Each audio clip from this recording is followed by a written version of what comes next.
everybody, welcome back. Today we're going to continue with our lessons over flute vibrato. I hope that all of the airstream exercises have been working really well for you. You've had time to put those at the metronome and are just really making sure that your air pressure and airstream stays steady with just a little bit of a bump.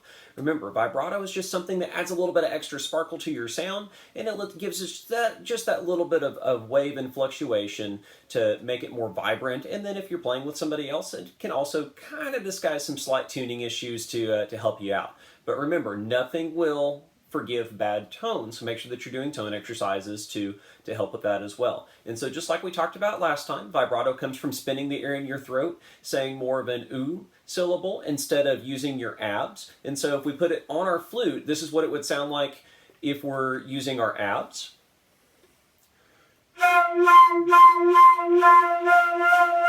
You'll notice the tone's pretty harsh and it does split.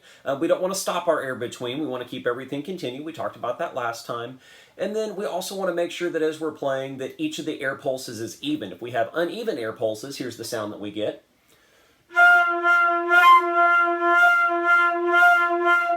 And then most importantly, we do keep the airstream steady, and so we don't let the pitch sag or go flat.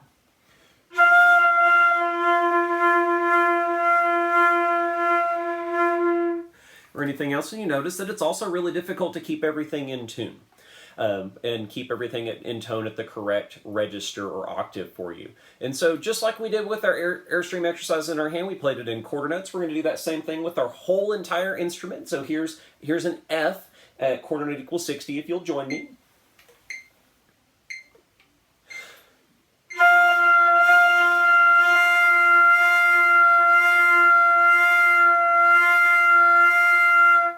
Then we can do the same thing in eighth notes when you're ready.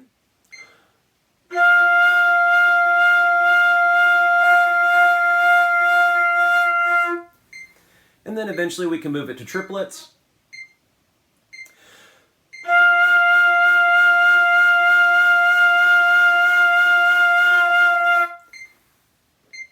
And you're probably noticing that vibrato does take a lot of extra air with it because you are adding just a little bit of a pulse of air, and so you're not going to be able to keep your sound moving just quite as long as you were, just without a little bit of extra breathing exercise practice or just some time with it. So be patient and don't go, well, I'm not going to use vibrato because it takes up more air. You have to do some breathing exercises and get used to it, just like you did when you first started playing the instrument and you were running out of air when you started playing. You didn't give up then, so don't give up now. And vibrato is going to add a lot of extra to your sound because it's what's called the characteristic sound for the instrument. That's the expectation when people hear flute, is that they hear that with vibrato.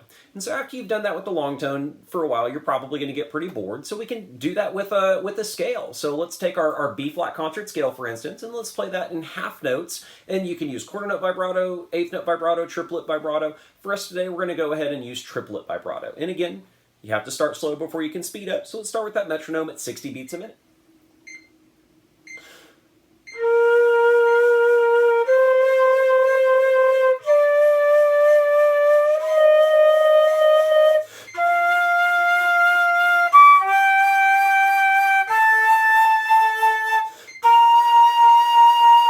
You can go up and down that scale, and you do any of your other scales and vary it a couple of ways, again with quarter notes, eighth notes, triplets, 16th note rhythm. So again, remember to keep a very, very steady airstream. Don't let your abs do the work for you. Let the air spin in your throat, and make sure that each of the air impulses is of equal force and velocity. So good luck practicing, and hopefully we'll see you soon.